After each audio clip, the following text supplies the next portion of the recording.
Welcome, ladies and gentlemen, to Recency Bias Radio, where no one is safe from criticism. I am your humble host, Dave Smith, and this is our preseason coverage of Celebrity Big Brother US Season 2.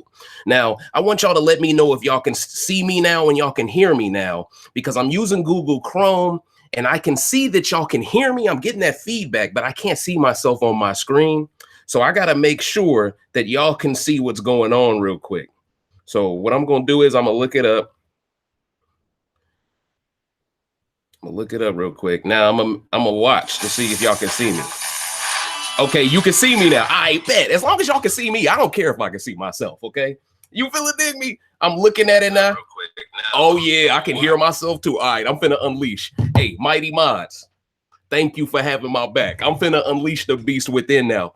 Welcome, ladies and gentlemen, to Recency Bias Radio. I am your humble host, Dave Smith, Pretty Boy Smitty, Protocol Paul, Pearl Game Ultra, all of the above on that ISAT test and that ACT. You know what it is. And we are here for Big Brother Celebrity US2. And this is going to be my worst to first rankings. I was going to call it WTF, but I didn't want people to say, oh, you're already cursing in the title. You know what I'm saying? Whatever.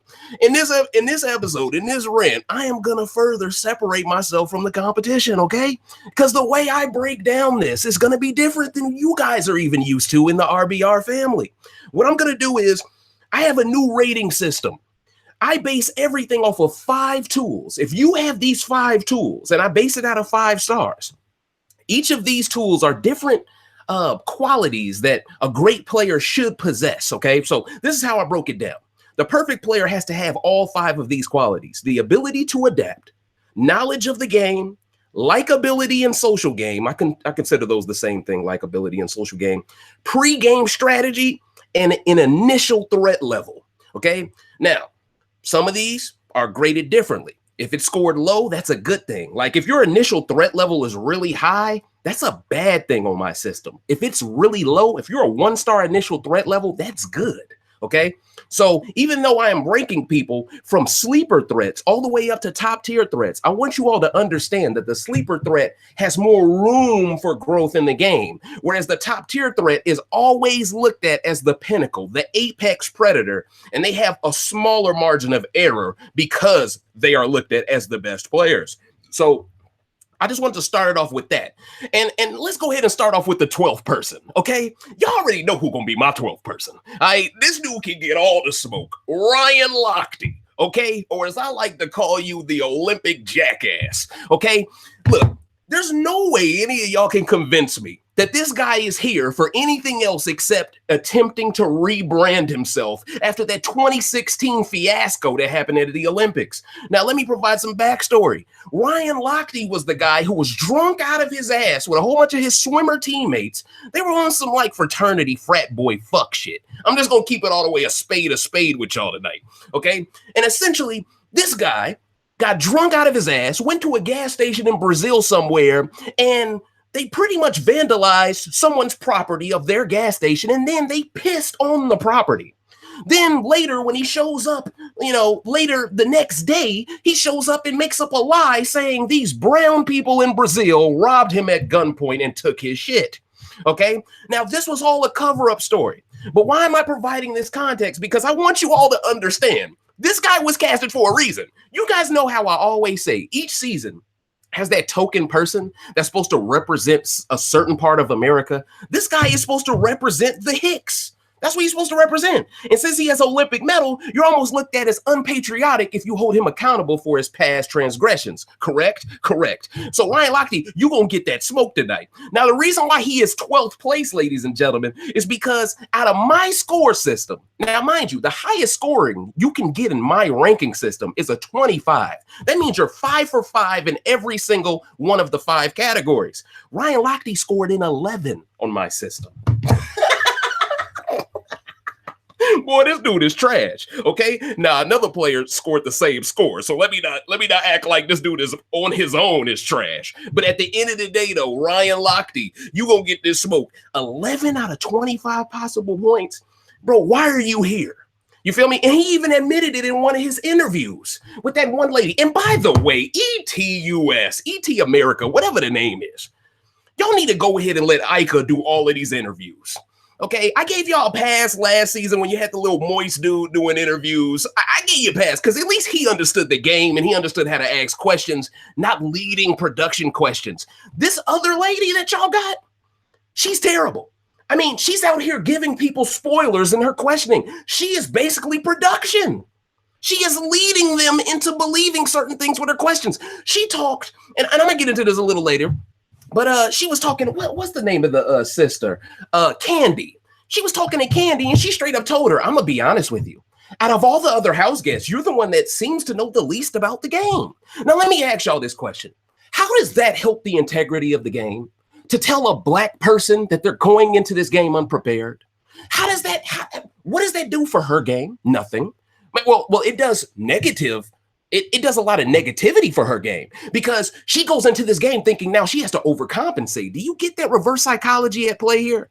Then on top of that, she's assuming everyone in the game knows the game, and that affects everyone else's game too, because the way she's approaching them now is going to be a little bit more apprehensive. Okay, so understand that this interviewer did a terrible job. And if any of these black women get targeted pre-jury for no reason, I'm going to blame her because of how she set up Candy like this. And let's be real. Out of all the black people, Candy isn't the worst player because it's clearly Ricky Williams, but she still isn't on that Tamar level either.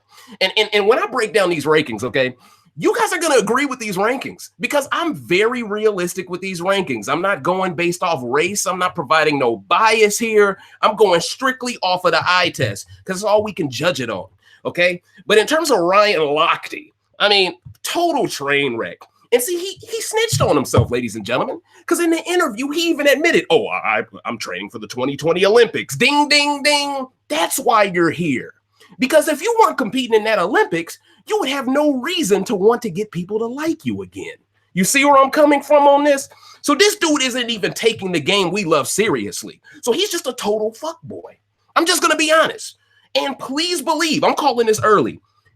I expect, because he says his strategy is, I want to get close to a woman that's cooking in the house. Did you notice that the only women that have been claiming to want to utilize that strategy, okay, of being the motherly figure, the chef, notice that it's all black women, and then it is Dina Lohan saying it. And I'm going to break down Dina Lohan's purpose in this season as well. She is pretty much, put it this way, I'll give y'all a little taster, a little teaser. She, in her own way, is on some Marissa Jared Winokur shit. Ooh, see, I'm going to just leave y'all with that real quick. You feel it, Demi? But in terms of Ryan Lochte, bro, you don't even want to be here. You don't care about this game. You're basically in the Chuck Liddell slot, okay? Like really, you're basically in the Chuck Liddell slot. You have no purpose for being here outside of I want to win some fans back for my own racial history. That's all you're here for. And to provide some context as to how I graded Ryan Lochte, because I want all of you guys to be able to document how I rank people for future seasons, just in case you like this so much. So Ryan Lochte's rankings, ladies and gentlemen, y'all know me, I take a lot of notes, so give me 1 second. I'm going through it. At adaptation, I gave him a 4 out of 5 stars. I believe all athletes have the ability to adapt at an elite level, so I gave him 4 out of 5 stars. At knowledge of the game, I got him 2 out of 5 stars. At likability, 1 out of 5. You do some racist shit, you're not likable. All right? It's that simple, coach. No one's rooting for you to succeed. And if they are, please take note of them during the season, family, because those are the motherfuckers that's probably on Joker's updates. Ding, ding, ding. Anyway, let's keep it moving. The smoke. Boy, I'm in mid-season form, coach. Y'all know me. I'm bringing it. All right. But yeah, so let me go ahead and finish up the ranking system for Sir Lochte over here. Douchebag, Olympic douchebag. So he has a 2 out of 5 knowledge of the game. Hold on. Whoa. Did I skip him? No. Give me 1 second. Okay, bet. 2 out of 5 knowledge of the game, 1 out of 5 likability, 2 out of 5 strategy, pregame strategy, and 2 out of 5 initial threat level. To be honest, I could have put that initial threat level higher because he's an athlete, but I think the majority of the people in this house will know about Ryan Lochte's story and how much of a douche he is. And I expect a lot of the sisters mainly to distance themselves from him because they know the blowback that will come from that. And I hope you sisters don't don't get extra close to him to give him this forgiveness card and try to lobby this to get in good with white America. Because let's be real, in terms of Tamar, white America has been throwing you under the bus for years. So don't nip at the bud on that one. In terms of Candy, I don't really follow you, but you seem like a very intelligent sister for all things considered, and you're on plenty of shows. You don't need Ryan Lochte's approval, and you don't need his companionship in the game. And see, the only person I'm worried about doing some dumb shit is really Ricky Williams. And that brings me to the next person on my ranking, ladies and gentlemen. He ranks 11th, Ricky Williams, who is tied with Ryan Lochte with only 11 out of 25 ranking points. Now, when it comes to Ryan, not Ryan, but when it comes to Ricky Williams, ladies and gentlemen, I am a huge sports fan, so I know this guy's story, top tier. Like, I know his story, like front to back. So I can tell you all what was his problem. Was he a great player? Yes, he was. He was a Pro Bowl caliber player. He was very, very talented, but he got hooked on weed at one point. And the marijuana essentially derailed his career. Now, he was one of those guys that believed weed isn't that damn bad. In fact, it does nothing negative for the athlete. In fact, it helps you rehabilitate faster. It helps your muscles recuperate quicker. But then that's when people say, but that's cheating. If it's not natural, that's not fair. And well, anyway, it ruined his career. He pretty much got blackballed. He turned to like this like religious kind of Shaolin monk Zen kind of guy, okay, where he became extra conscious. And it's just interesting to see his reform, his rebrand over time has been very different from Ryan Lochte. But that's exactly why I could see Ricky Williams looking at Ryan Lochte as someone who wants to reform and take it upon himself to help him reform. I really hope that doesn't happen, but I can see this happening. But yeah, so he is sneaky intelligent, but I think he could rub some people the wrong way in the game because a lot of them probably won't relate to him. Even the sisters, I don't think they'll really relate to Ricky Williams like that. Kind of awkward. He's very intelligent, like I said, but something about him is just a little off if you're not like really close to him or you haven't really followed him closely. Like if you don't really know what makes this brother tick, he's going to come off like a meta world piece. And that's why I have a problem with casting. They once again chose another heterosexual black man that has no idea what he's doing. You know, this is Celebrity Big Brother. And y'all can't find us one heterosexual black male celebrity that understands the damn game 2 years running. Like, I mean, come on, man. This is by design. They don't want to see a brother will and deal it amongst celebrities because in Hollywood, brothers ain't willing and dealing it. Okay. So just like Big Brother is an example of in a micro sense of the macro world we live in. Look at Celebrity Big Brother as the micro sense of the macro Hollywood. And you'll understand why they pick these people, ladies and gentlemen.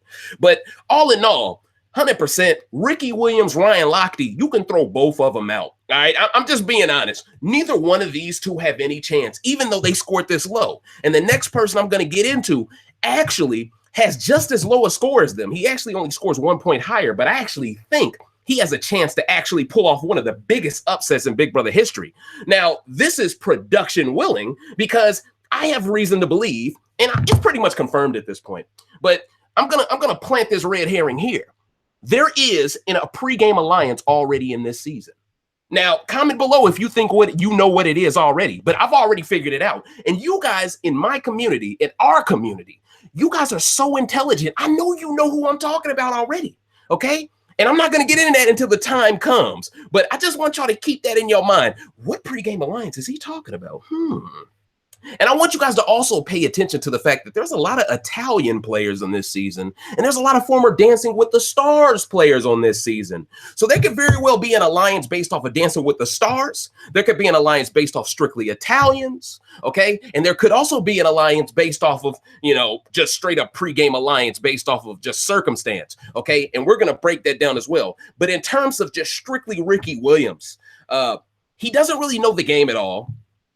I could see Ryan Lochte legitimately hating him outside of the game, but for his rebrand, he has to act like he likes a guy like Ricky Williams, because at the end of the day, he don't got to rebrand himself with white folks. He got to rebrand himself with us. So the only way for him to do that is to get close to Ricky Williams and or the two sisters, which I expect him to try to do, but I hope these players are smart enough to catch it. All right. But Ricky has far more social intangibles than Meta World Peace ever had, but I just believe nobody will relate to him in a house besides the black people and initial non-threats.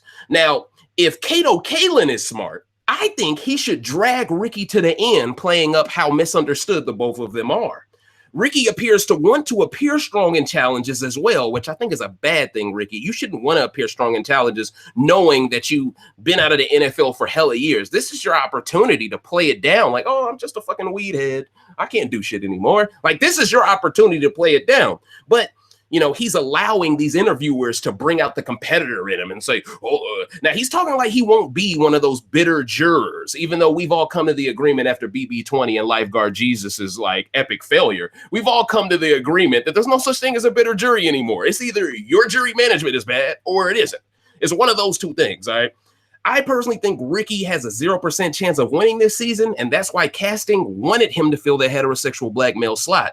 He and Tom Green could bond over the fact that both of them lived in Canada. And for Tom and Kato's game, they need to learn from the men in Celebrity Big Brother US1 and join forces to stop another woman's alliance from forming. Kato, Tom, and Ricky, in my opinion, would be the perfect awkward trio to get it done. I think Kato and Tom could win the game in other scenarios, but Ricky not so much. So my ranking for Ricky goes like this: 11 stars out of 25.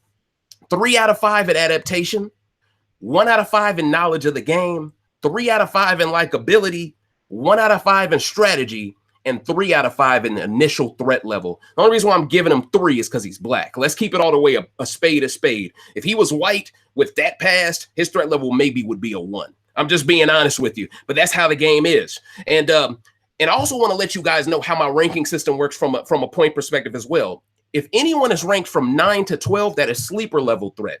13 to 15, low tier level threat. 16 to 19, mid tier level threat. And if they're anything from 20 to 25, I call that the top tier apex predator threat.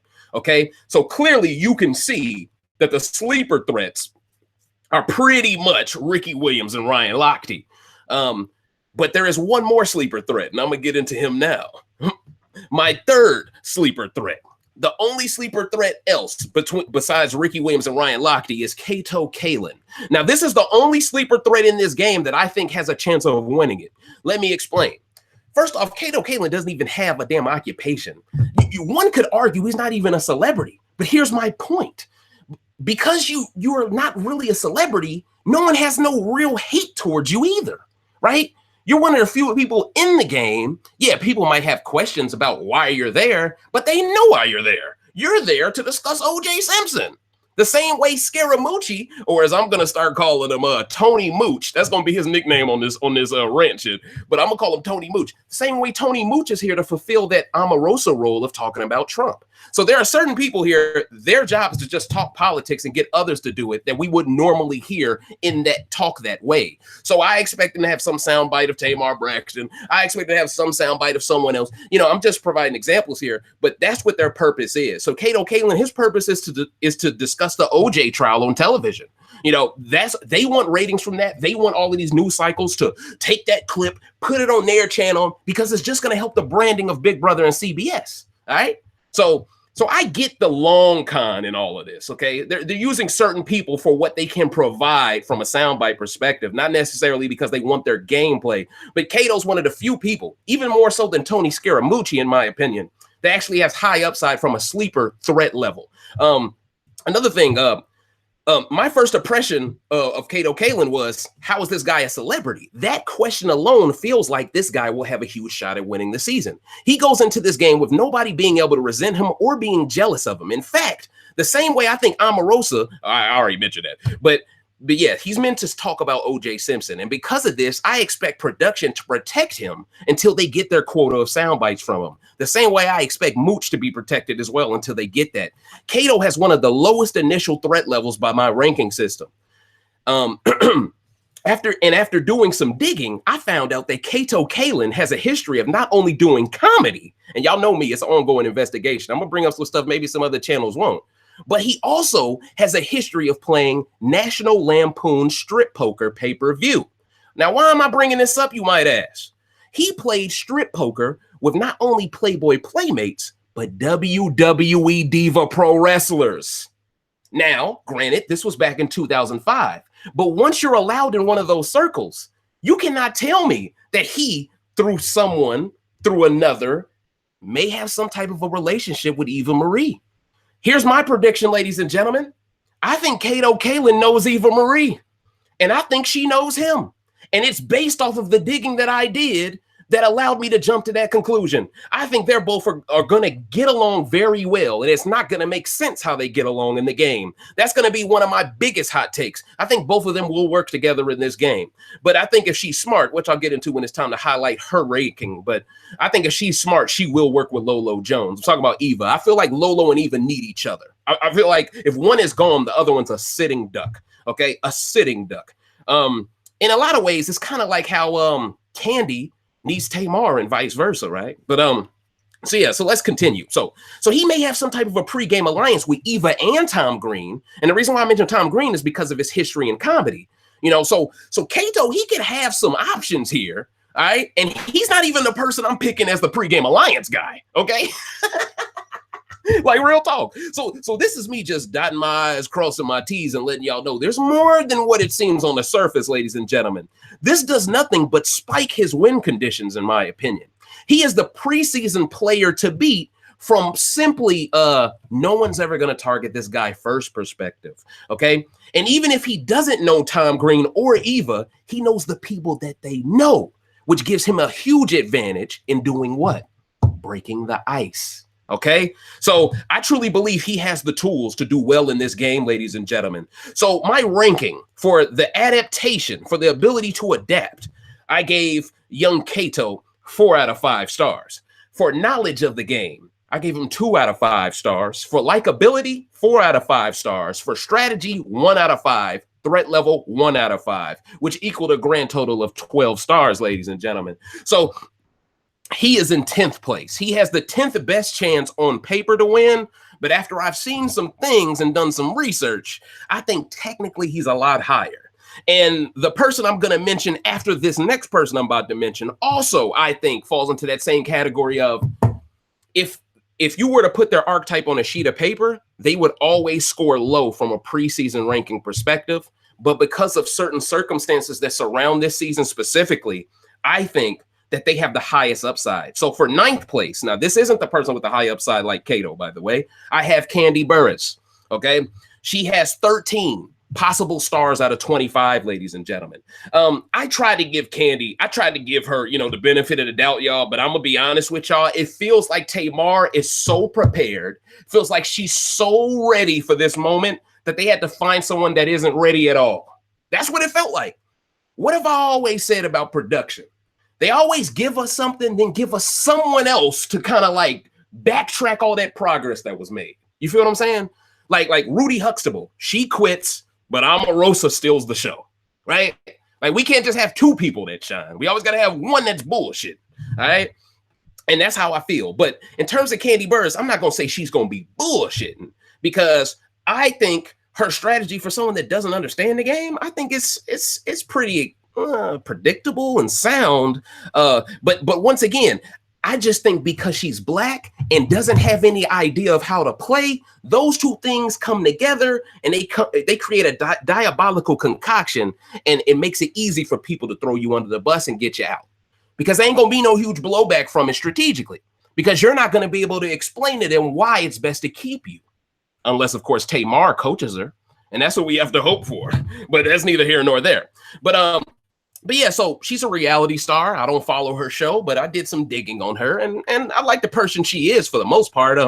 It seems like lots of these players were referred to this show by an agent, which isn't a good sign, ladies and gentlemen. I'm going to be honest.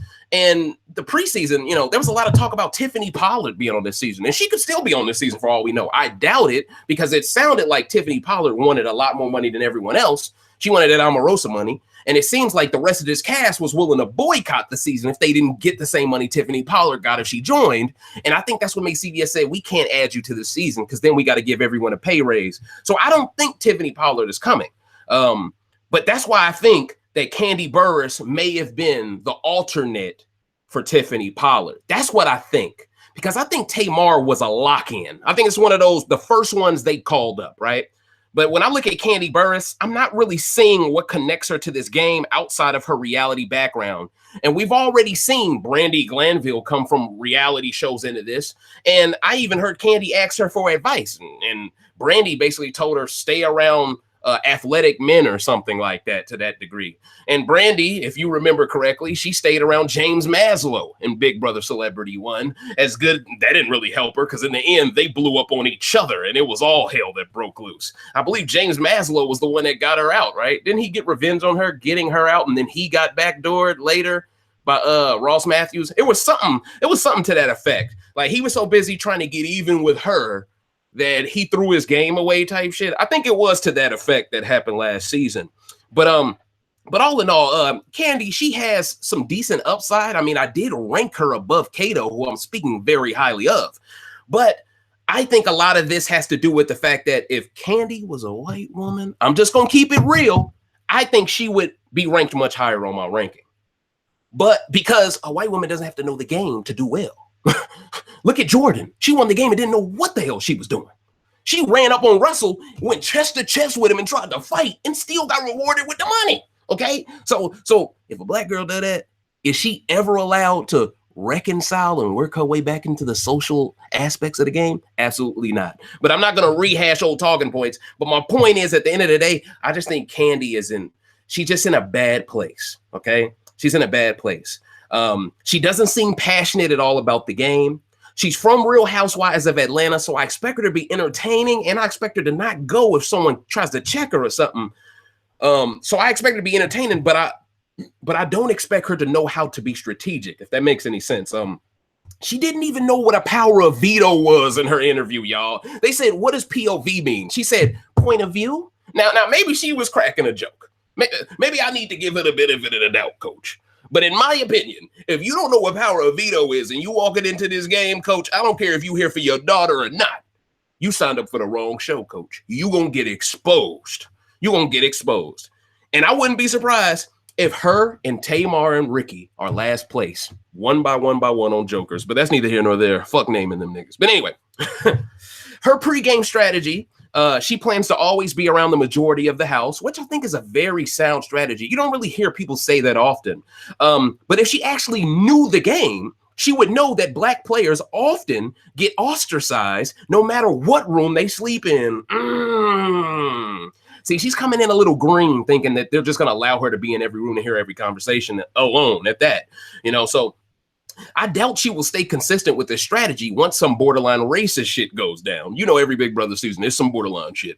Okay. Now us on the live feeds, we see it like front line and center, but the edit, they like to hide some shit. You know what I'm saying? But at the end of the day, I predict that she will be on the blocks next to Tamar at some point this season. That is another one of my predictions. I just think it's too easy when it's two black women there and the black guy clearly is incompetent for this game. It is so easy to put the sisters up like they did in Celebrity Big Brother US1. I'm seeing it. It's going to happen, okay? It's going to happen. Side note, I don't like this other woman. Oh, I already said that. Yeah, I wrote that in my notes just to make sure I got it out there about the other woman. Let Ika do it, damn it, okay? Ika can be Canada and US, coach. We don't need a white woman to represent US when Ika doing a great job and she speaks English, okay? I think that's disrespectful, but that's neither here nor there. All right. So for the rankings, I got Kandi Burruss as a 3 out of 5 stars and adapting. I got her as a 5 out of 5 stars when it comes to knowledge of the game. Wait, hold up. Is this Kandi? My fault, y'all. That wasn't Kandi. I look back like, there's no way I ranked her. Okay, my bad, y'all. She's a 3 out of 5 at adaptation, a 1 out of 5 at knowledge. I'm sorry, Kandi. She's a 3 out of 5 at likability, a 4 out of 5 at strategy, and a 2 out of 5 at threat level. The only reason why she is low tier threat level and she isn't 1 star lower to be a sleeper is because she is not white. That will always keep you above usually the sleeper threat level, unless you're just completely incompetent. Okay, unless you just don't have no mouthpiece, and that's Ricky Williams for you. But anyway, okay. But I'm going to stop shitting on Ricky. Now, the person at 8th place that is tied with Kandi Burruss with 13 out of 25 ranking stars is Dina Lohan. Dina. This is where I call bullshit on production. Y'all think recency bias radio is stupid, don't y'all? You know, I'm just gonna let the cat out the bag now. Okay, y'all think I'm stupid. So you mean to tell me y'all pick a guy named Jonathan Bennett who was in Mean Girls with Lindsay Lohan, and then y'all pick Lindsay Lohan's mom to be on the season with the kid who was in Mean Girls with Lindsay Lohan? And you mean to tell me none of us are supposed to connect these dots that this is a pregame alliance that's dead in front of our damn face? CBS, you should be ashamed of yourself, because wasn't nobody asking for Dina Lohan. And how is she even a celebrity? You feel it, dig me? What makes her a celebrity? Are we going to put Michael Jackson's dad on the next season? Like, what makes these people celebrities? Who they're related to are celebrities, not them, okay? Now, in Tamar Braxton's case, she actually proved herself as a celebrity, right? But this would be like putting Beyonce Knowles' mom on this shit. Like, some people aren't celebrities, and I can't help but connect the dots that she's only here to serve a purpose. The same way, last year, I had a problem with Marissa Jared Winokur for the same reason. I felt like, man, something's off about, she just doesn't fit into this cast at all. She's older, no one follows the shit she's done, but then I did some digging around up. Oh, she used to be on The Talk on CBS. Then you got Dina Lohan, okay? Ties to MTV because of what? Mean Girls, right? Mean Girls has ties to MTV, which has ties to what? CBS. See the challenge, right? Okay? Now follow me here. So all these dots are connecting, and then all of a sudden you bring this guy, John, in on this season. He's a gay guy, so he can work with all the women, but then you give him a pregame alliance with the mother of his co-star from a movie. And y'all are really trying to act like this game is wide open? Fuck out of here. I'm calling it early. This game is rigged for John. This game is rigged for John Bennett. I called it. I called it early, coach. Now, if some people have beat me to it, they beat me to it, but I'm not looking at what other people think. This is coming straight from my mouth, and this is based off strictly my research. Dina Lohan is a plant. She is a ringer, coach. And that's why I've given her 13 stars. But once again, like I told y'all, Kato Kaelin and one other person that I will name after Candy are the only two low scored rankings that actually project high because of this circumstance. And there you go. You feel me? So let me break her down, because there was some stuff in her interview that made no sense. And if you really rewatch her interview with that one lady from ET America or whatever, if you really rewatch that, it was the most heavily edited interview I've ever seen. Really go back and watch it. There's a point where the interviewer changes the subject and then just starts talking about something else, okay? And there was even a moment where John mentions Lindsay Lohan's name. He even mentions her mother in his interview with the ET America woman. So think about this. These guys, they're not mentioning names on accident. And why do you think this guy John was so excited when he was in front of Ika doing that interview? I think that was his second interview. I think the white woman interviewed everyone first. I think Ika interviewed everyone second. I think that explains why this guy was so energetic in his interview with Ika and didn't mention none of that hot shit with Ika. He didn't mention Lindsay Lohan. He didn't mention her mother. He did mention how he expects to be in top 4. Y'all notice that? He's so sure he'll be in Final 4. He's so sure. And on Dina Lohan's side, which I'll break down now, have you guys noticed how sure she is that she can get into an alliance? How could someone who is elderly, and I don't mean this in a disrespectful way, I'm just keeping it all the way a buck here. How can someone who's on the older side of the game that understands this game expect to be in an alliance? Surely you know the majority of the cast will be younger, therefore it should be harder for you to start one. And usually older people have a hard time starting an alliance anyway. They have to rely on their younger companion to go and start said alliance. And you have to ask yourself this: why would she be so confident that she could be in an alliance if she didn't already have a pregame alliance? How would he be so sure he'll be in Final 4 if he ain't in a pregame alliance? See, they think we stupid, man. This shit is rigged from the get-go, y'all. And I hope y'all ain't dumb enough to believe it ain't, okay? Because I don't want to see y'all extra mad when Tamar gets screwed.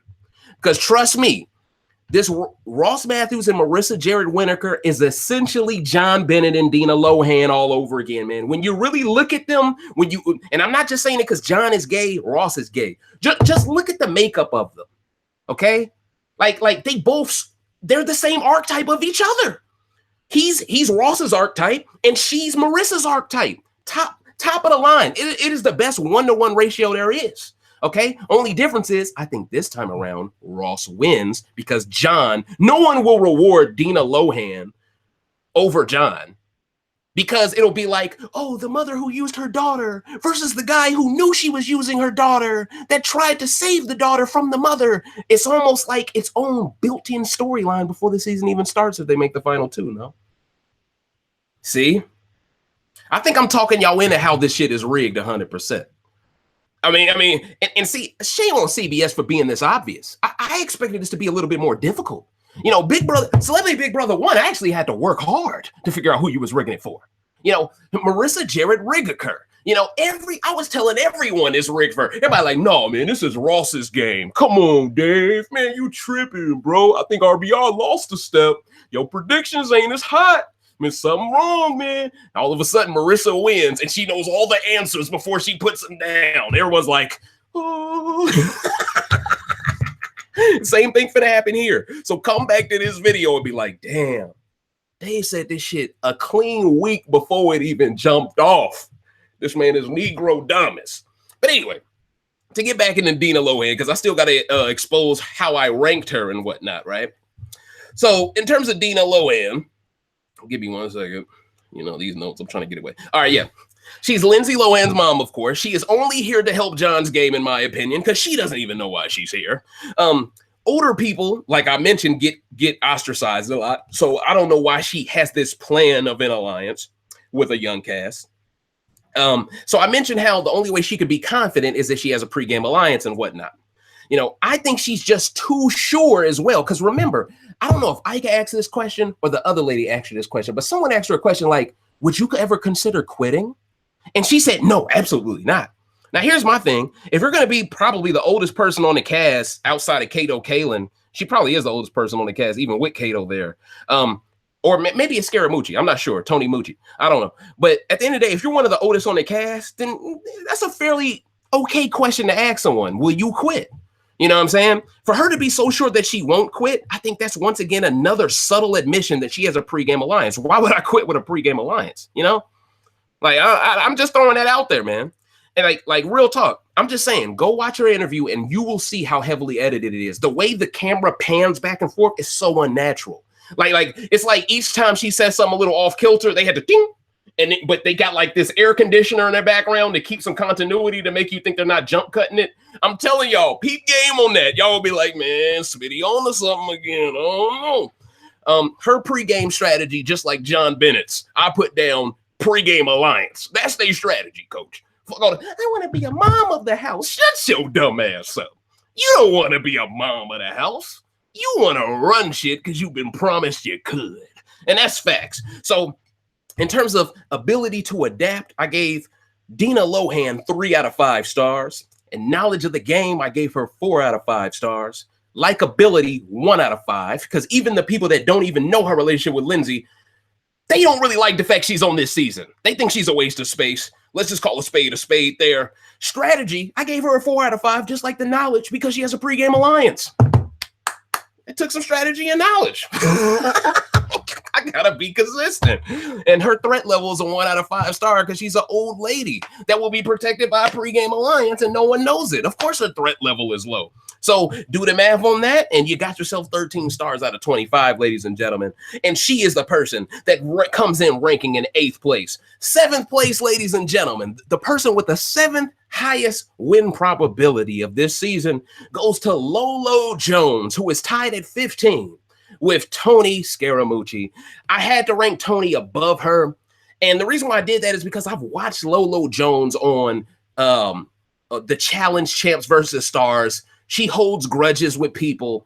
And what really rubbed me the wrong way, and see, only when it's a sister do they do something like this. Why is one of the biggest headlines on etcanada.com Lolo Jones at 36 plans to lose her virginity in the Big Brother house. Why is this a headline? What kind of shit is this? I'm like, huh? Like, I mean, that lets me know she's here to play a role. She ain't here to win shit. You don't host somebody like that. And why is that something that is necessary to be spoken on?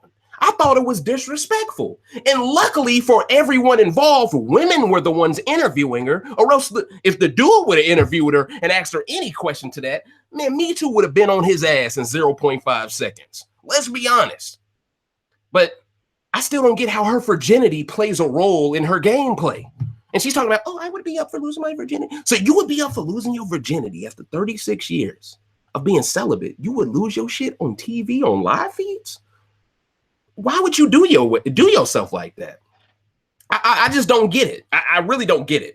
You know what I'm saying? So at the end of the day, I just thought that was disrespectful. So one Olympic athlete with a past history of being racist, he don't get grilled. He doesn't feel uncomfortable. You know, he gets treated like pretty much like he can do no wrong. And then the other Olympic athlete that has done wonders for this country, we just gonna discuss her virginity? What kind of shit is this? You feel it, dig me? I just want y'all to peep game on the microaggressions there, okay? Now, the best thing for Lolo's game is Eva, and the best thing for Eva's game is Lolo, okay? Now, what I don't get is, I already mentioned that. Let me not get, see, man, I be ahead of my notes so much because I know what I'm finna say next. It's crazy, all right? But yeah, so if you guys check it out, that was her video's headline on etcanada.com. I'm not making that up. Very disrespectful. In my opinion, she displayed poor gameplay in the Challenge Chance versus Stars. I didn't really look at her as anyone that if you put her in a Big Brother scenario, she would do any better. In fact, I think it would be a little bit too cerebral for her. And I think she will not be able to hold back her competitive edge. You know, I think Eva to a degree will be able to. But that's exactly why I think Eva and Lolo need each other, because if they're both winning everything, then that's good for both of them. But here's the thing. If only one of them is winning everything, then that might make one of them turn on the other. You know, that might allow the other to fit in with the rest of them. And then she turns on Lolo or she turns on Eva and then they turn on you later, because we've seen that several times. So I think Eva and Lolo, I think they definitely need to stick together. I think it would be best for both of their games, 100%. The same way I think that Tom Green definitely needs to stick to Kato Kaelin. I think they work well together. I can see some good chemistry there. But yeah, so at the end of the day, Lolo Jones is physically very strong, but she needs a shield, or she has high first boot upside from the ladies' side. She might need to work with the men because women will always be threatened by her as well. And if Kato Kaelin in some way, shape, or form can find a way to build a bridge with Eva with his past history of National Lampoon strip poker, and then he can also build that bridge with Tom Green. And if Eva can bring on Lolo, I think that's a strong four to battle this pregame alliance. But that's the thing. I think production will keep them from doing that in order to help their pregame alliance. Okay. But in terms of the ranking system, ladies and gentlemen, I've got Lolo Jones as a 3 out of 5 stars in adaptation, 3 out of 5 stars at knowledge of the game, 2 out of 5 stars at likability, 2 out of 5 stars at strategy, and 5 out of 5 at threat level. I think she deserves 5 out of 5 at threat level without a doubt. The other stuff is a wash, just based off preference. But I think I've been very, very honest with everyone so far. She's a 15-star rank, which is low-tier threat. But at the end of the day, though, I just have a feeling that she's not going to be able to keep up with the gameplay of the final 6. So now let's get down to the final 6, ladies and gentlemen. The 6 players that I think have the highest upside. I've already named the other one who's tied with her for 15 stars. So let's start on him right now. Tony Mooch, a.k.a. Anthony Scaramucci. Now, I don't know much about this guy, but I know he's an attorney. I know he's into politics heavy. I know he's going to be there strictly for the Trump quotes, as I mentioned previously. And I think he'll serve his purpose. Now, his pregame strategy appears to solely be about jury management. He kept mentioning Ross played a sensational game, but he kept rubbing the people the wrong way with his decision-making. So I look at Anthony Scaramucci as a guy, ironically enough, an attorney, wants to have good jury management. I thought it was pretty funny. I mean, it was pretty ironic of an interview, and I thought it was pretty dope the way he kind of explained it. But Do I really think he has high upside to win? Not really. But I think he could be placed there to give Dina Lohan and John some type of a buffer, some older guy that might not work with everybody else, but might work with them. Okay. That's just how I look at it. I think this guy is more likely to work with an older person. And what older people are really in the game besides Kato and Dina? Okay. And if Kato is working with who he's working with, you know, maybe Anthony Scaramucci decides to work with him instead of working with that other side. I think Scaramucci is more of a guy to actually get on well with Kato and Tom Green, but I think production hired him for a reason, to do a job, and I think he's going to be that guy that's going to be in the cut for no reason, supporting the power team the entire season. I don't know why, but I can see it. His biggest hurdle, I think, may be that he takes himself a bit too seriously.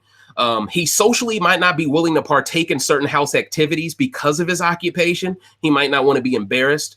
And he's without a doubt here to discuss politics, like I mentioned before.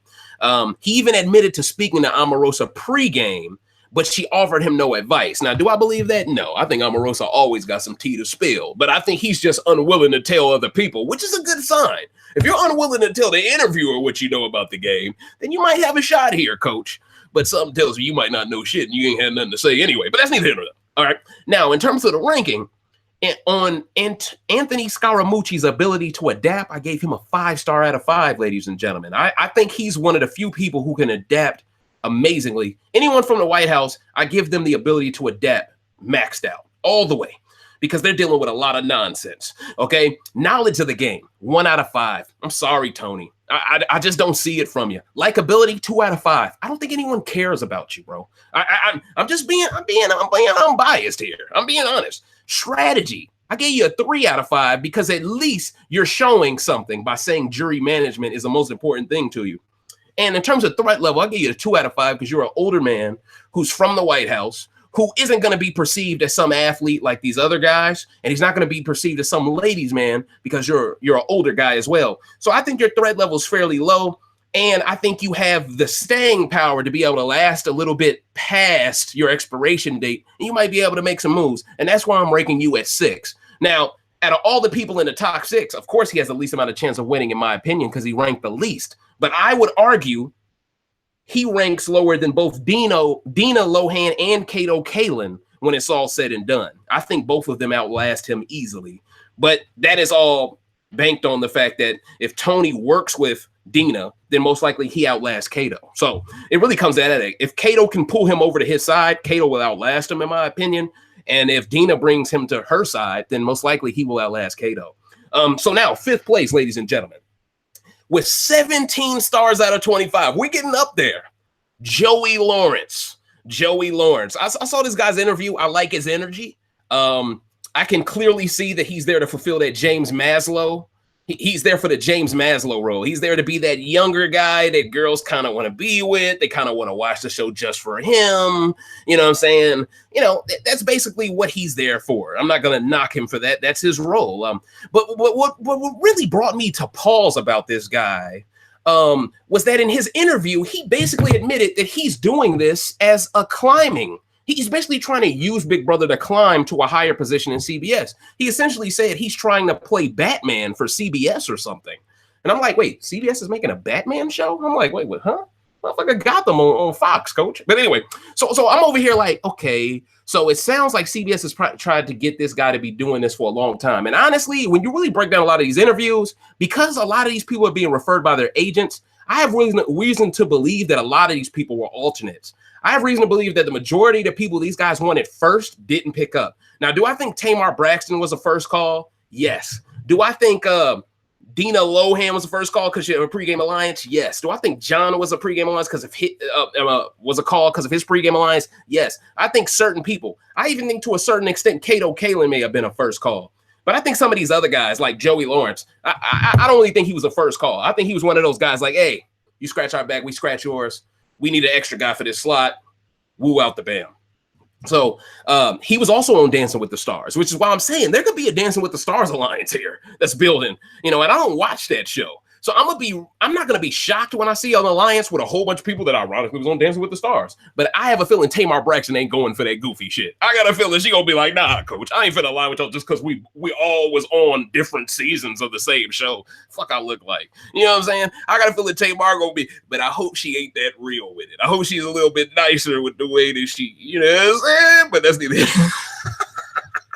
Oh man, when you talk about the surprise of the preseason, I gotta give it to Tamar Braxton, man. I gotta give it to her, but we're gonna get into her a little later.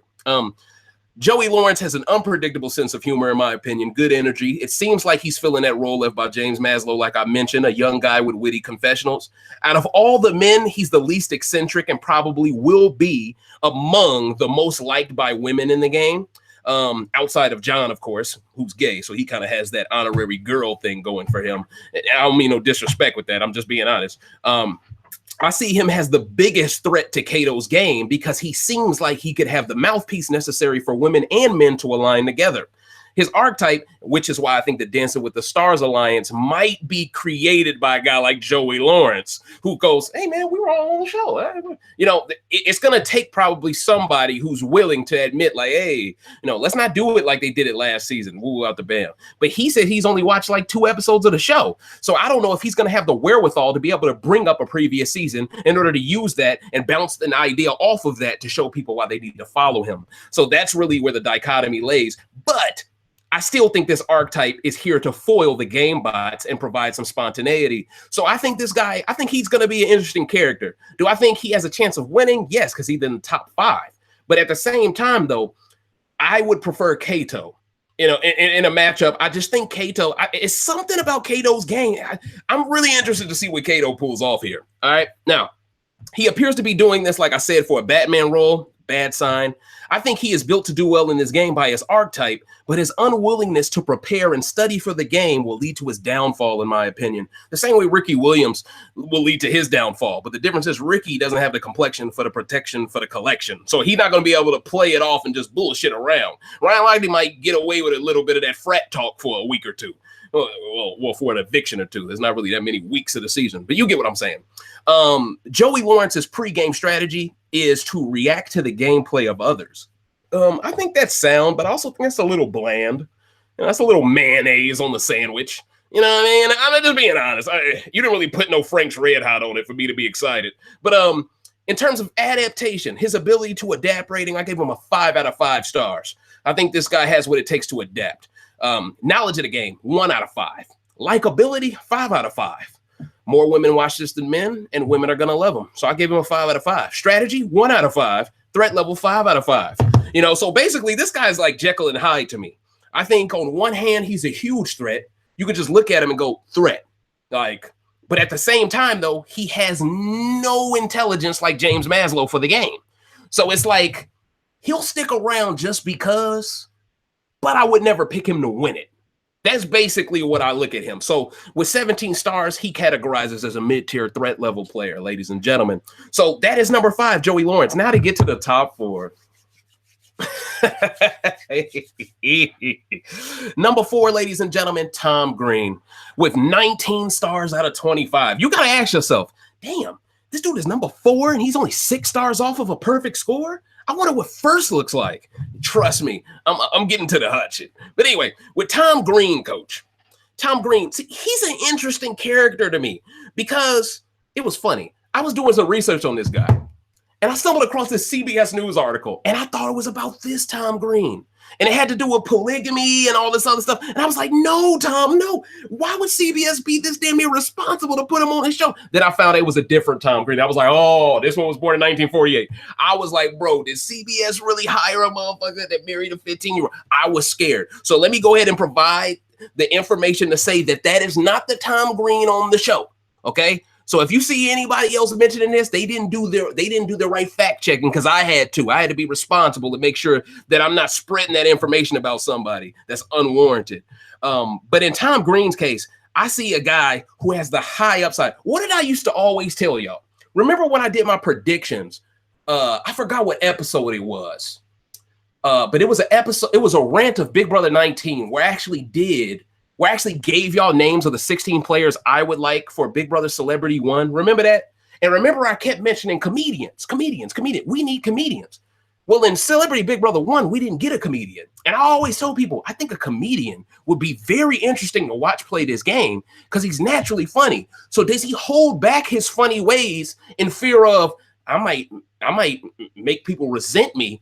Like men might not like me because I'm too funny, or girls might choose on me, and that might turn into other girls not liking me because I got this girl on me. You know what I'm saying? So I always wanted to see what it would be like for a comedian to play this game and to see whether he could continuously be his normal self. You know what I'm saying? Like that's really what's interesting to me. I want to see if Tom Green can be who he is at all times. And I've already mentioned that he's from Canada. He mentioned in his interview with Ika Wong and stuff like that. And Ricky Williams lived in Canada for a short amount of time. Now, could this lead to something? Maybe, but I think it is completely contingent on Kato once again. I don't think that happens without Kato being able to mend that bridge a bit. Now, I've always said a comedian will do well on Celebrity Big Brother US because they specialize in reading the room and they're good with speaking to people. It appears that Tom Green has studied the game well enough to know that he can't be himself in the house. This is a good sign. He has elite self-awareness, but his biggest hurdle will be that same self-awareness, okay? His pregame strategy, ladies and gentlemen, is to not be a target. But as you can tell by all of these pregame strategies, with the exceptions of the ones with pregame alliances, everyone pretty much has the same strategy coming in. Lay low. Everyone wishes they could lay low, coach. It's not that simple. And when I found out Tom Green is a clean 6'3", I'm like, oh, that's a little John Party. Like, I don't know, coach. I don't know you can lay low, be the funny guy, and be 6'4". I don't know if that's possible, okay? I don't know if you can check all those boxes, all right? So that's exactly why Tom, he's gonna really need a lot of help from other people in this game, people that can do things that he maybe can't do, right? People who can connect with the women on a certain level. He's going to definitely need that because his form of comedy from back in the day, I'm not too certain women will co-sign that level of raunchiness, right? So his biggest hurdle, in my opinion, is all going to be about self-awareness and self-discretion. Now, in terms of his rankings, I gave his ability to adapt a 5 out of 5 stars, ladies and gentlemen. I gave his knowledge of the game a 3 out of 5 stars. His likability a 4 out of 5 stars. His strategy a 4 out of 5 stars, and his threat level a 3 out of 5 stars. Honestly, his threat level could have been a little bit higher. It could have been a 4, but I made it a 3 just because he's kind of like a nerdy tall guy. He's not really like a physical. And when you got Ryan Lochte next to you, you're not gonna look like some physical dominatrix or nothing. Okay, but at the end of the day, though, I definitely believe that this guy right here, you do not want to be in a situation where you're given a final speech with him. I think he can make the jury laugh and convince them to give him his vote at the same time, you know. And see, that's exactly why I think for Kato's win condition, he needs to drag Ricky with him to make sure, hey, if I cut you, I bring Ricky Wilby, GG, no re. You know what I'm saying? So all in all, those are my thoughts, ladies and gentlemen, on Tom Green. Now let's get to third place. Third place, Tamar Braxton. First thing I want to do is clap for casting. Even though y'all completely dropped the ball with the heterosexual black man, I got to give y'all credit for the heterosexual black woman. I got to give you credit for the sister, all right? Not only does she have knowledge of the game, but she ain't willing to have no showmance with no white dude. In her interview, she talking about her man is a Wakandan soldier. Like I'm hearing this conscious woke sister. I'm like, yeah, let's get it popping, coach. You feel me? The conversation she was having with Ika let me know, oh, her and the Candy can get along just fine. Because I'm gonna be honest with y'all, I don't follow Tamar Braxton. I don't watch those shows. I don't know anything outside of what the media tells me to believe in her through propaganda. So I thought she was this spiteful woman who was angry at the world, who got kicked off the reel. I believed all this nonsense. But once you let her speak for herself, I'm now looking at those women from the real a little sideways. They a little funny style over that way. And have you noticed that the Real, The Talk, The View, have you noticed all those shows tend to get rid of the real sisters on all of them? And they tend to keep the buck dancing coon ones?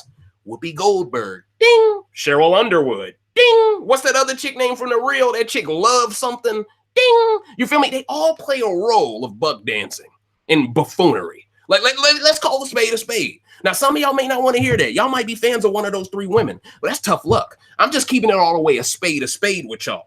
Okay, I think Tamar got a rough shake of it, and I think this season is going to be her come out party. It's going to be her chance to show the world, like, I'm not what people say I am. In fact, I'm quite brilliant, and I think this is going to be her chance, and I'm excited for her because when I see the excitement in her eyes, I can see how I would be excited. You know what I'm saying? Like, but see, the only negative side to her talking about how much she loves the game is peep game on all of these white outlets. They're going to go out of their way to judge her gameplay on a curved scale as a super fan. That's what they're going to do. They're not going to judge John that way. They're not going to judge Dina that way. Mark my words, because they're going to be in on the rigging. They're going to judge Tamar on a curved scale, just like Omarosa.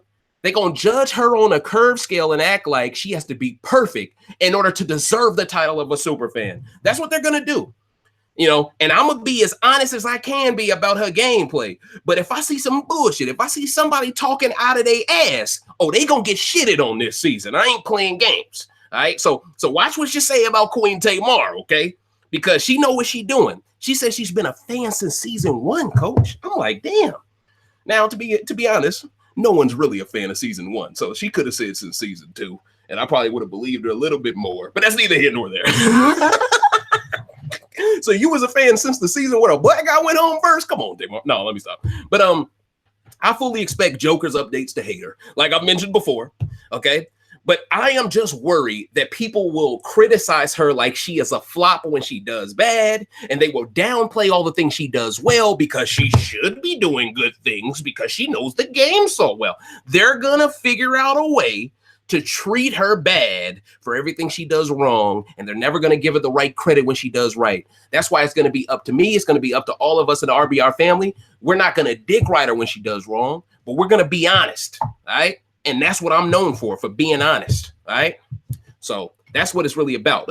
I think her biggest obstacle will be overcoming her reputation in stereotyping as a crazy black woman, which was mainly propagated by the women from that TV show, The Real, okay? And when you really break it down, those women from The Real, they did this big media tour where they were just basically dragging her through the dirt. They was essentially playing Big Brother, but in a politically correct way to talk about why they let Tamar Braxton go from that show. So hopefully Tamar learned from that, and now she knows, you know what? I'm going to play the same shit they try to play on me. I'm going to play on these other motherfuckers in this house. So I'm looking forward to that. You know, now Tamar allegedly on her show didn't know why she was let go beyond the jealousy aspect. She had an ex-husband that was, I guess, her manager at the time who actually believed that the women were jealous as well. She's not with him anymore. But at the end of the day, though, I don't blame her for feeling that way because, look, man, with the exception of Tamara Mowry, ain't nobody else on that show worth talking about. Ain't nobody else on that show got any type of clout.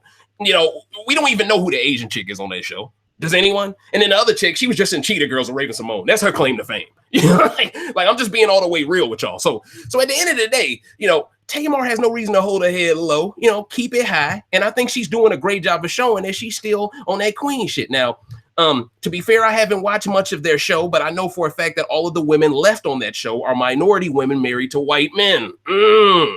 Like that says something, but I digress. I was really impressed by Tamar's interview with Ika because I didn't know much about her.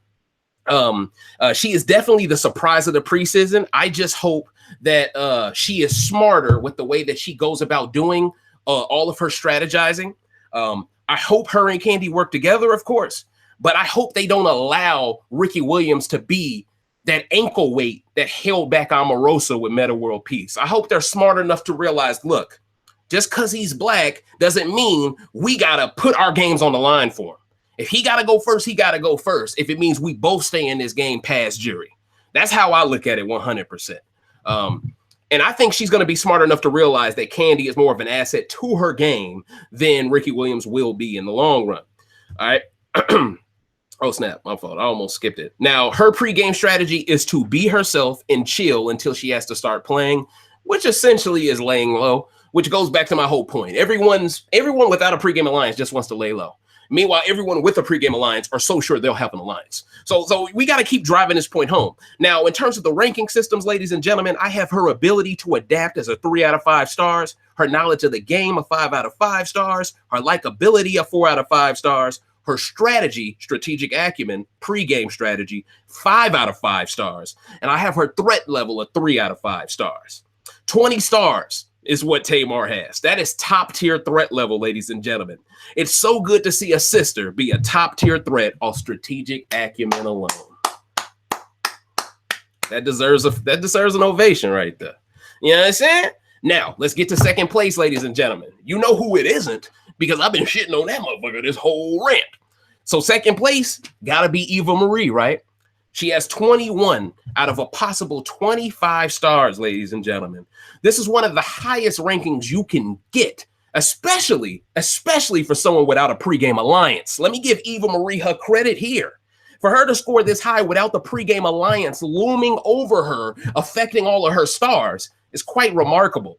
And in the same light, I got to give Tamar the same respect. For both of these sisters to both score 21 and a 20 with no pregame alliance, that's unheard of, okay? And I think we need to give them credit for that, because a guy like John Bennett scoring as high as he did, it's not surprising when you take into the context of Dina and Lindsay Lohan. All right, now let's go ahead and break down Eva. Why don't we? Because I think Eva, I think she's very dangerous now. I looked at her interview 3 times, and I was just like, man, you know, I don't watch wrestling no more.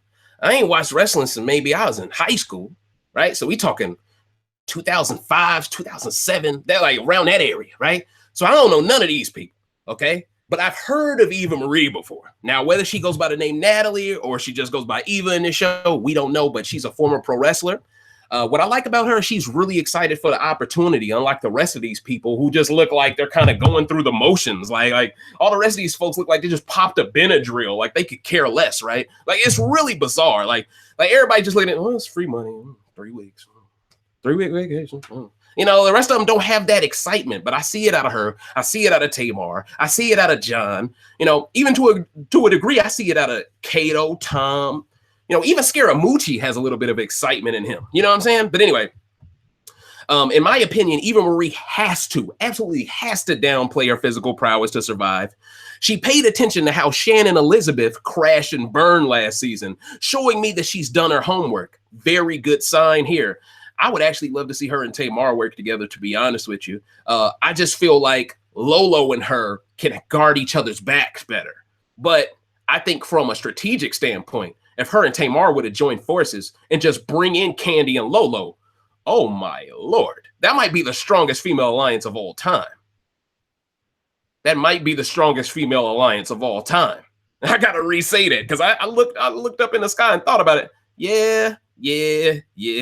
But I fear she won't last long because she can't lay low with her hair color and pro wrestling history. I think she's definitely going to be taken out pre-jury if she doesn't win an HOH to establish some real estate socially. Really good socially, though.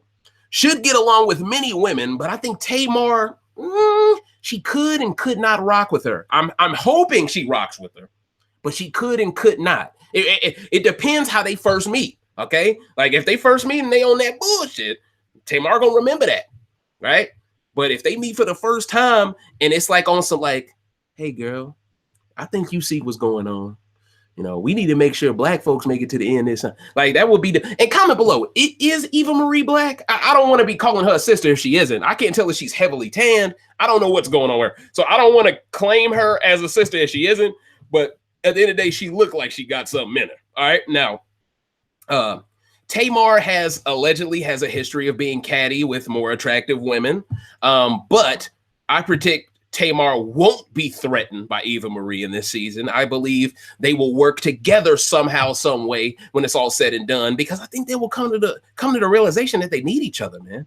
Because I predict Lolo to get taken out, which will wake Eva up, and then that's when she'll work with Tamar. That's what I'm hoping, because I think her and Eva's a little redundant. I'd rather just have Eva there than have her and Lolo. But if both of them are there, then they must work together. But yeah, so like I said, though, I think she has a better chance to win than Tamar if she's at the end. I'm talking about Eva, even if her initial threat level is the highest of these players by rankings. If she and she's the highest outside of John, by the way, Jonathan. If she aligns with Lolo, she has higher winner upside. Lolo can beat her. Lolo can't beat her, and them together could lead to beast mode cowgirl mustache mistress levels of dominance. Ding! Callback from last season, baby. All right, now let's get to the rankings.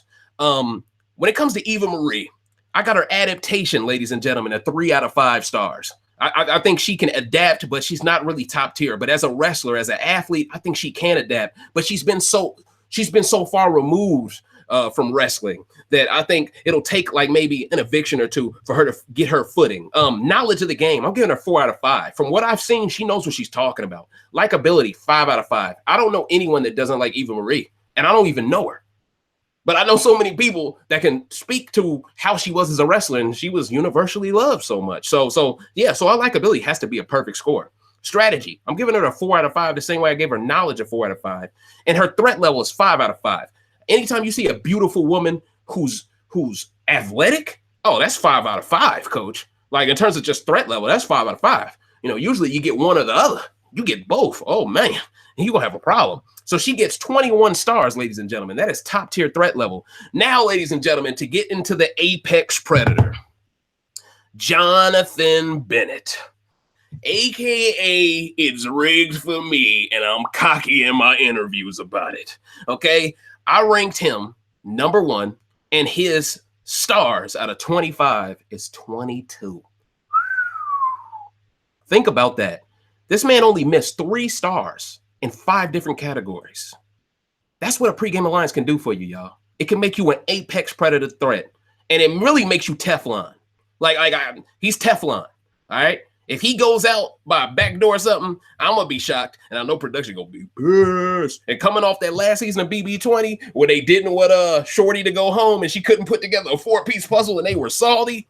Trust me. Oh yeah, and by the way, what's the name of that Big Brother insider? Man, what's going on with her, coach? Man, I heard there's drama going on with her everywhere. I done forgot her name. You feel it, dig me? But that's neither here nor there. But I heard some stuff going on with her. I heard she leaking some shit that might not be true no more. I don't know. You better get your facts right, coach. That's all we like you for. But that's neither here nor there.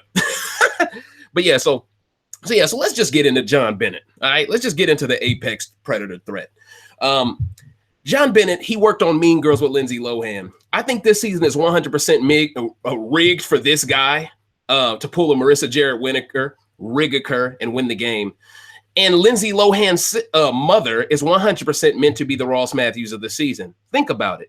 What are the odds the guy from the movie Mean Girls with Lindsay Lohan is also on a Celebrity Big Brother season with Lindsay Lohan's mother? If you think I'm going to believe this is some coincidence, you don't know recency bias radio, coach. I'm not buying the bullshit. They buying the bullshit a little bit. Also, how convenient is it that he admitted to only speaking to Marissa Jared Winokur before the season started? He also said he plans to float like Marissa and Ross did in his pregame interview. Why would he name both of them if he only got advice from Marissa, though? Dive deeper, Smitty. Go deeper.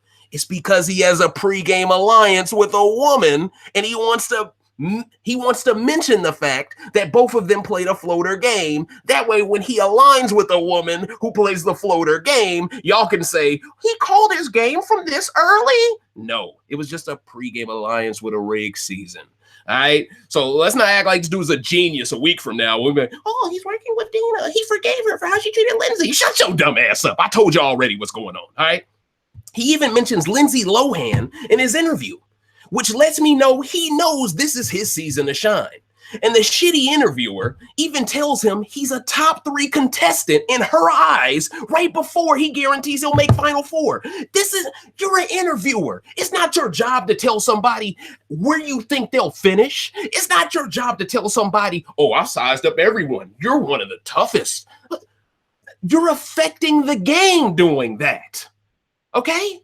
This is no different from Julie Chen affecting the way Brett would go into the jury house and think of Tyler. It's no different. Only difference is this is before the game happens, And what she did was in the middle of the game, towards the end of the game. Okay. So my point is, in a nutshell, this interviewer, I mean, unprofessional, coach. Like, it's not your place to tell someone where you think they'll finish. It's not your place to tell them how strong they are. When you tell them that, it impacts how they go into the game. The same way the stuff that she said to Candy impacted how she would walk into the game. So she's pretty much gassing this dude. She's gaslighting this dude. And then with Candy Burris, she's making her feel like she don't even deserve to be there. Okay? And see, that's the problem. You got a black woman walking into a game thinking she doesn't belong, which comes with its own racist undertones to that when I break it down that way, right? And then you got a gay guy who's allowed a pregame alliance, and he's being told, oh, you got this in the bag, bro. But if there is no pregame alliance, why would you ever think this guy would finish top 3 off his interviews alone? Because that woman was representing what? E.T. America. The American Big Brother is more rigged than the Canadian one. It makes so much sense when you break it down, ladies and gentlemen. It makes so much sense. She just wanted to plant the seed that he had this locked up. It's fucking sad, man. But this is the truth, man. You know, and people can always come back to this video, you feel me, and be like, damn, he was right, all right? You know, but then if you peep his interview with Ika, did y'all notice that his entire energy changed? He's not talking about Lindsay Lohan. He's not talking about Dina Lohan. You know, now all of a sudden, all he wants to talk about is Ika's relationship with Demetrius. That's all he wants to talk about. That's all she wants to talk about, right? And then he gets into fanboy mode. Doesn't mention Lindsay Lohan at all. Now, my problem is, what makes you bring up Lindsay Lohan to this woman, but then in front of Ika, you don't at all? This makes me think this was his second interview, because someone must have told him, hey, man, chill on that. And it would explain a lot why Dina's interview was heavily edited. I think she did her interviews after John did, and I think they tried to do a little bit of damage control after the fact. But anyone with their third eye open can read between the lines, coach. You feel me? Like, no, bro. Y'all think y'all gonna run this game past us, boy. Recency bias radio way too clever for that, man. You know? So then in front of Ika, John mentions Marissa Jared Rigaker again, but he keeps saying that she played a great game. But she didn't, though. Anyone who watched that season knows for a fact Ross carried her. And if it wasn't for her relationships with CBS, she would have done nothing in the game. Like, people are trying to give her credit for being close to Chuck Liddell at the beginning. Who cares? like, does anyone give? All right. Let me think of another example. Like, no one gives Dan credit for being cool with Brian at the beginning, right? But Marissa Jared Rineker gets credit for being cool with Chuck Liddell at the beginning and winning the game. At least Dan pulled it out the legit way. I don't know. I just feel like there's a certain level of dick riding coming from this dude's mouth because this chick gave him, you know what I'm saying? She gave him the cheat codes on how to get it rigged for you. So now he's like, I'm just going to dick ride you every time I mention your name. I'm a whisper sweet nothings about you into the atmosphere. Like, he on some bullshit, coach. All right. So I don't really know what he's talking about Marissa Jared Rigaker having playing this great game. She was handed the game, if anything. But if this game is just as rigged for him, he has no incentive to not act like Marissa wasn't a good player. Because he's projecting his own reality. You feel what I'm saying here? See, when you know you're doing some shiesty shit, sometimes your energy is just that of a dude that I can't be stopped. You know what I'm saying? You know, that's how R. Kelly's personality was, but I ain't trying to get into that. Neither here nor there. All right. Now, for his pregame strategy, y'all know what I put down. The same thing I put down for Dina. Pregame alliance. That's your pregame strategy, okay? You ain't showing me shit, all right? Now, his rankings, because he finished 22 out of 25, I have to provide some clarity as to how I ranked him.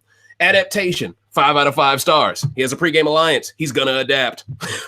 Knowledge of the game, 5 out of 5 stars. Pregame alliance. He's got more knowledge than everyone else walking in this motherfucker. Likability, 4 out of 5 stars. He's gay. He was in Mean Girls. He was cool with Lindsay Lohan. Like, he pretty much has a 95% approval rating right now. Let's just call a spade a spade. Strategy, pregame strategy, another 5 out of 5. He's got a pregame alliance. How do you not rank it 5 out of 5? Threat level, 3 out of 5, because I truly believe without this pregame alliance, this dude wouldn't be a non-factor in this season, and that's why they went ahead and gave him a pregame alliance to go ahead and ensure it went down a certain path. So, ladies and gentlemen, this has been my preseason coverage of Celebrity Big Brother US2. What I'm going to do now is surprise you all and start answering questions, ladies and gentlemen. I'm not going to do y'all like that. It's been a while. So I'm finna come to the chat, and we going to ask y'all 5 questions. I think 5 is fair. So get your questions ready, Mighty Mods. Try to sort through them if there's already been some questions already. I'm on my way right now. 5 questions. Oh, dang, you just heard me say 5 questions to myself type shit. You know what I'm saying? Yeah, I agree. Candy is dry, Mary Sims. I agree. I think Candy, like I told y'all, she is meant to take away the positive progress that Tamar builds upon in this season. I truthfully believe that. And I just hope Tamar makes the jury, man. I'm worried. I'm really worried. Wow. Will you revisit your rankings after the first episode? I will revisit my rankings, ladies and gentlemen. But I don't think I should revisit it after the first episode, Ghost, just because I think the edit can be misleading after that first one. I think we should revisit it after the first week, because the first week is like 6 episodes. It's like 3 evictions. You know what I'm saying? You know what I'm saying? So real talk. Yeah, Candy. Candy will most likely be the crier this season along with Eva. And see, that's the thing, though, man. I think Eva has really high upside. That's why I think Eva needs Tamar, man. Listen. You know what I'm saying? Taylor May's talking about chill, coach. Chill. Hey, it's lit. I know Kenya wouldn't do it because her beautiful baby, but didn't have that baby. She'd do really well. So does anyone have any questions, ladies and gentlemen? I was trying to get it popping with y'all, but if y'all want to let it ride into that first episode, I'm cool with that as well. You know what I'm saying? I just didn't want to go ahead and log out without saying what's up to my family. You know what I'm saying? I don't think Eva will be as bad as you think. Yeah, I don't think Eva will be bad either, bro. I really don't. Question from Taylor Mays. Dave, do you think Tamar's mouth is going to be her downfall? See, here's the thing. I think if Big Brother has it their way, yes. But since we're watching these feeds, we'll know. We'll know if she gets framed from some nonsense now. Okay? And that's what Big Brother got to be careful of here, especially coming off BB20, when they was on that bullshit with Bailey. We got to call a spade a spade. They was on that bullshit with Bailey. Okay. They allowed Lifeguard Jesus to imply a lot of things about the sister, get away with it, deny it, then after the game, deny it some more, then have a fake showmance, then go on a tour with a girl he doesn't even care about, and then act like he finna propose to her. We've seen all of this nonsense that all stemmed from Tyler not trying to admit that he really had the hots for a girl he couldn't have. So at the end of the day, they will go through a lot of damage control to defend the white Jesus figure over the black girl. So we got to be mindful of that. All right. So yes, I do think they will figure out a way when Tamar's number is called. They will figure out a way to try to propagate and show her in that angry black woman light. And I think Tamar is going to be used to this. She's going to be battle tested, and she's not going to allow them to put her in that bubble. And I think she's going to rise above it somehow. I think Tamar is going to shock people with the way she handles the first level of adversity in this game. And that's all we can really hope for. But yes, I do think she's going to have some sass in this season. I think she's definitely going to display some sass, coach. I think it's going to happen. All right. Aquarian Queen, I can't believe I missed the live stream. It's all good. It's going to be on the playback, coach. You feel me? Okay. Next question from Bambi. Do you think Tiffany Pollard should have been on this season? See, here's the thing. I was one of the people that said, do we need Tiffany Pollard? I was one of those, because I truly believe Tiffany Pollard would look at herself as above everyone else. And judging by the wages she asks for, judging by what she asks to be paid for her work, then one can jump to the conclusion that she does think she's better than everyone else. But to be fair, she is what we would call a reality TV queen. She's been on every damn channel, damn near. Okay, so she's pretty much earned that right. But at the same time, though, I think Tiffany Pollard, man, I think when we already have Tamar, I don't really want Tiffany there because I want Tamar to have her chance. You know what I mean? Like, I feel like if you were to put someone like like Tiffany Pollard, put anyone from Big Brother UK for that matter. I feel like if you put anyone that's already played Big Brother before in a season full of people that are supposed to never have played it before, it alters the game in a negative way that maybe we don't even see on its surface, right? So I definitely believe this is great for Tamar to get a shot at the game without someone else that will overshadow her in our community. Let's be real. If Tiffany Pollard was on this season, we would still stand Tamar, but we would want Tiffany Pollard to do all the shit that we would hope Tamar didn't do, right? And I would just hate to see that because I think Tiffany Pollard on a season like this would bring down Tamar's game. She would become guilty by association. Oh, look at this black woman. We're going to lump this black woman with her. Like, I think that's the one thing we can say about Kandi. She probably won't have to deal with that from Kandi's gameplay the way she would have had to deal with it from Tiffany. So that's my answer to that question. I think from an entertainment standpoint, we're going to miss her. But I think this casting, I think they did a good job of being as well-rounded as they possibly could outside of the heterosexual black guy snub.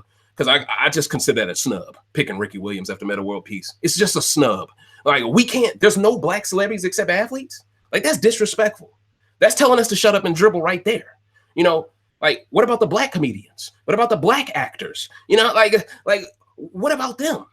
And that's what it really comes down to. Y'all acting like there's not any other type of a black celebrity besides an athlete. And I just don't like that. You know, but I think I answered the question. At the end of the day, I think Tiffany Pollard would have been good for this season, but I think she would have limited Tamar Braxton's ability to dominate this game. And I think she's getting the best possible shot she can get to dominate this game because she has no one like Omarosa on the stage with her. So that's my answer to that question. Dave, with Tamar's egregious. You almost made me missay that, coach. Mispronounce it. All right. With Tamar's egregious behavior, and this from Deadwalk, by the way, another returning sub. Nice to see you, Deadwalk. With Tamar's egregious behavior and unexpected mental breakdowns, will, conspiracy theory aside, either be her saving grace or her downfall? Well, of course, if she has a mental breakdown, that's the downfall. I'd argue that there has never been a black player in the history of Big Brother to have a legit breakdown and be allowed to re-assimilate into the house socially. That person is usually made out to be a pariah of some sort, and they always hold that over your head, and they get rid of you for that reason alone. Okay? Whereas, like what have I always talked about? How there's an actual strategy called the white girl crying technique. When have you seen a sister crying often and allowed to re-assimilate? It hasn't happened. I mean, besides maybe Jamaica, maybe she was the only woman who was crying but was able to re-assimilate.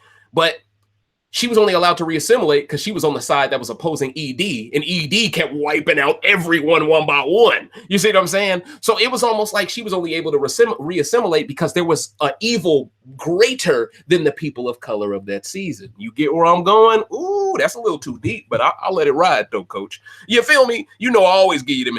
You know what, Chima, yeah, she was able to re-assimilate, but yeah, she was with the majority. She was able to re-assimilate. You're right. You're right. She was as well. You can't re-assimilate unless you're with the majority before you break down. Basically, that's where I'm getting at. And usually sisters aren't allowed to be within the majority before they break down. Usually they break down because they're in the minority, because they're being ostracized, because they're getting PTSD from being treated in a racist manner in their everyday life. And now they're being treated this way, confined in a space that they can't even walk out of. So yes, that's my answer to that question. You feel it, dig me, coach. Yeah. Hey, Dave. This is from Ghost Hunter. Selena for life. Shout out to the mighty mind, Miss Selena. Hey, Dave. Did you know that Tamar and Kandi are already good? Oh, no. They got a pregame alliance. I don't want people taken away from Tamar. Damn. This changes my rankings. Well, does it? It really doesn't, though. All I would really do is rank Tamar above Eva. Because I still look at John as the pinnacle pregame alliance. But you know what? This might get me called a hypocrite. But you know what?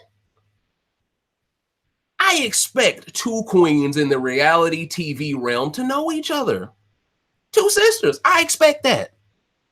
But when you go out of your way to cast a motherfucker that ain't been seen since Mean Girls to the average public. And then you cast the mother of the girl that is the only reason why this guy's a household name. I'm sorry, that's more flagrant. That's more flagrant, okay? But that was a great gem Selena dropped. I'm glad you dropped that because that's some recency bias radio drops in our chat. And that's why I tell people to click on that bell, coach. Thank you, Miss Selena. But I did not know that. Wow. But they do have some past beef, Tyree tells me. See, I was worried about that. The last thing I want to see is some black on black girl bullshit. That's the last thing I want to see, coach. Do I think it will happen? No. I think Candy will be smart enough to know she's in over her head and she needs Tamar. Now, I think Tamar has other options outside of Candy, but I mean, you got to get the other sister on your season, on your side. I mean, you know, even if it's secretive, you got to get her on your side, coach. Because if you don't, and she'll just be around you running up to all these other folks telling them how you're thinking, you know? And that's what we really don't want to see there. So, man, I did not know. I had a feeling they knew of each other, but I didn't know that they were actually friends at some point. That's actually some good tea to dish out. I appreciate that. Tell everyone about the real Vegas tea or about Christmas, please, pretty please. Wait, hold on. What happened at Christmas again? Didn't she try to kill somebody? Allegedly. Didn't she do some crazy stuff? I can't remember what Christmas did, but I know for a fact that Real Vegas is out here. I mean, Real Vegas at one point was the pinnacle of telling people what was finna happen in a second, and they were gonna see it in a second. Now it's got to do more. She got a backup account, and it's funny because Raven, she actually sent me a text message, and I ain't trying to snitch on Raven, okay? But she sent me a text message saying, everyone in the BB insider community knows who Real Vegas is now. She's low-key been outed. Woo out the bam. And I was like, word? And then that's when we started going back and forth, and she told me who it was. I said, word? I'm like, dang. So, and for what I'm being told by her, Parker was the one who was doing the ongoing investigation. Shout outs to that brother that exposed Real Vegas for who she is. And then you got all those other people. There was another scandal that happened with Gina Marie. And see, I look at that as it's the girl who cried wolf. If you've been racist on countless occasions, I'm sorry if it's a lie, but it's believable because you've been racist, bitch. I'm just being honest. That's like if Ryan Lochte.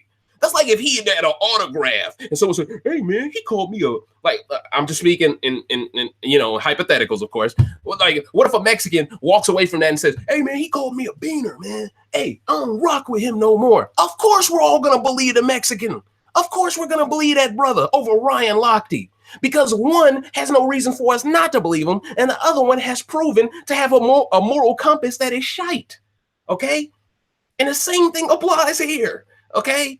You know what I'm saying? Like, so that it's neither here nor there. But yeah, man, Real Vegas, she in trouble because she tried to expose some shit involving Survivor, which involved Angelina from the recent Survivor, David versus Goliath season. And if y'all don't know about what was going down with that, it's even deeper than what's on the surface. A brother from that show that was eliminated pre-jury, he exposed that she was cheating on her husband, allegedly, during the filming of the show, which led to him getting evicted because he exposed it. And she allegedly was doing it with John Morrison, the pro wrestler.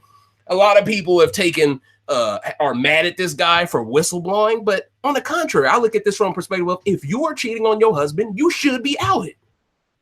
Yeah, I'm sorry that your husband got to deal with this, but think about the other side of it. Why should he continuously live with a woman that cheated on him on an island when she ain't take a shower in 10 days? Why should he stay with her when she's trying to use the fact that she's the wife of an armed forces member, of a man of the military, to get her further in the game, and she's cheating on him at the same time? Of course you should whistleblow that shit. But I ain't trying to turn this into Survivor talk. I just went on a tangent right there. Hey, man, happy birthday, Ghost Hunter. I ain't know it's your birthday, man. Everybody wish him happy birthday in the chat, man. You know, he a mighty mod, man. Shout outs to you, man. Man, you know you got to get a certain amount of birthday licks, right? You know it's coming digitally. You feel me? But yeah, so I'm taking 2 more questions, ladies and gentlemen. Let's get it popping. I know y'all got 2 more in it. You know what I'm saying? And Ghost, if you want, spill more tea in the chat room. I'm cool with that. Let me see. Is there any more questions? Oh, okay. Deadwalk asks, what Real Housewife of Atlanta female could actually be on this show and be so much better? If I watched the show, I would have the answer to that. So I'm assuming that's a question for the chat. Y'all know me. I don't know what I'm gonna do. Y'all think Candy and Eva gonna cry the most? That's funny as shit on the low. That's wild. Man, I think Eva finna be tough as nails on your eyes. Ghost Hunter asks the question, do you think this year will be better than last year?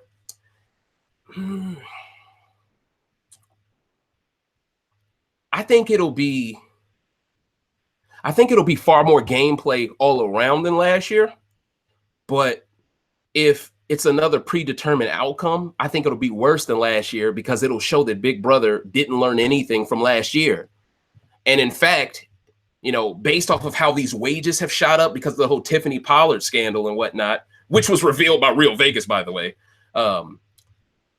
there's people that believe that there won't be a Celebrity Big Brother season 3 because of this. They believe that eventually the wages are going to shoot up so high. There's going to be such a high demand to be paid a certain amount to be on the show that they'll just say it's not worth the trouble.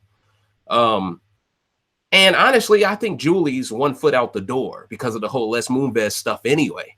So I wouldn't be shocked, to be honest with y'all. The last thing we need, though, is Ross Matthews hosting an episode, okay? Find someone else, coach. Find someone else. And it better not be Marissa Jared Whittaker either. Find someone we care about, all right? You feel me? I would take Jesse Goddard over both of them. Like, that says a lot, okay? In the ape suit. But no.